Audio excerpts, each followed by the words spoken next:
Well, I, uh, oh gosh, incredible. Life is so great here. And like I said before, the only thing missing is there's three holes I got in my heart for those three. That's it. Nothing else is missing, in a matter of speaking. I am looking at my parents. I talked to them quite a bit, and I've already told them that I mentioned to them that I want them to come here, and they want to come when I'm financially set. Well, that's getting ready to happen. As a matter of fact, if I've already told them that this thing happens here, not if, it's when, that it, and the big one, because the big one's the big one, on the first commission schedules, which are into really over $1 million. That I'm going to send a jet plane, private executive jet plane. It cost me about 50, 60 grand. I already got an approval in relation to that from the foundation, and that's what it's going to cost. And in order to go pick them up and bring them here, and and I'm going to have a house, everything for them. Unbelievable. But the website for the I mean, anyway, I just in awe at what's everything that's happening. I'm just in awe. I'm just in awe because I just sit back and let Yahuwah and Yeshua and the Holy Spirit do their thing, and I just in total awe, and the connections they bring, and everything is just mind blowing. As I think I mentioned to you, these bankers and all that, they offered me a position on the board of directors and a part of their company to come on board with them and for them, and they're going to put me in charge of the commercial division. I'll be frank though. I mean, I like it and all that, etc. But it's something I got to really take into deep prayer because I don't want to be tied to no office under any circumstances. And the number one objective and goal in the end here is to fulfill the vision of my heart for the orphanage. But what makes this impossible? I mean, possible is that so many people that and all these meetings and all that, we all share visions, and when I start sharing the vision of the orphanage, people are just in total awe, and they all want to put money into it. And we're not talking, small change. We're talking about people here that, if I'm making this kind of money, can you imagine what they're making? And they want to be a part of it. I'll tell them it's going to be like a Hyatt House crown. I mean, the top of the line. It's gonna be able to sleep at least a minimum of 2,000 gamines, the street kids from the sewers. I've already got the workers from Christ for the Nations, Youth with a Mission, and many others that will fill it. It just blows me away. And the products and all that are going to be brought down. All my contacts, everything I've worked in years, that I still have contacts and all that. I'm talking to them in the States, and they're all absolutely excited about what's happening.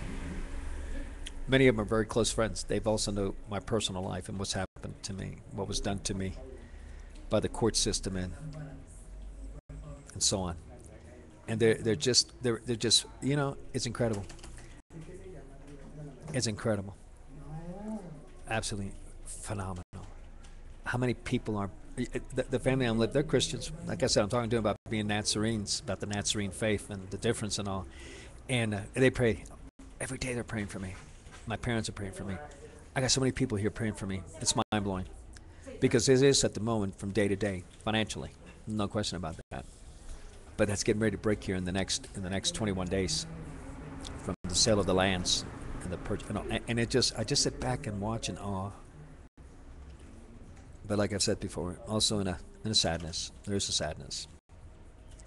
But anyway, it's a sadness when I see what Christian writes on his that I'm a sick person. Unbelievable. Marisol, what have you done to our children? What have you said to our children? Wow. What have you all done to them? Your parents. I don't know if Gongi would participate in that, but I honestly have to say I don't know. I can't say 100% Gongi would not play a part of that. Can't say it. Neither would Ricky, your sister, none. But anyway, all I know is my life here, I got the liberty I needed. I'm able to finally work. Everything you destroyed, everything will be restored. On the financial arena, beyond comparison, beyond imagination. It just, in everything. But the only thing left is my children. And I firmly believe that will come. I would find it really hard to believe that they would sell out their inheritance. Could you have poisoned them with your family, your parents and all that, to such a degree that they would let their inheritance go? I mean, what are you going to give them? That's my question.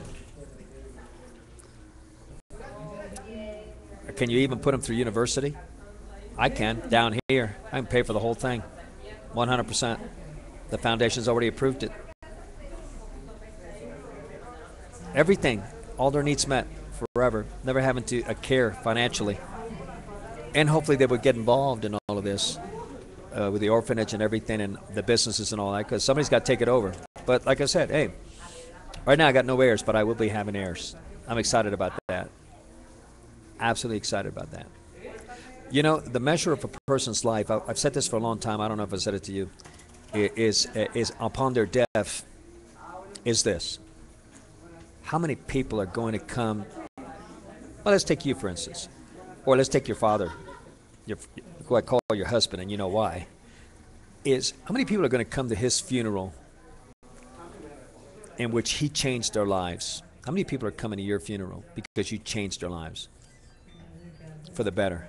My goal, my vision has always been to have over 10,000 children in which I affected their lives for the better come to my funeral, at least.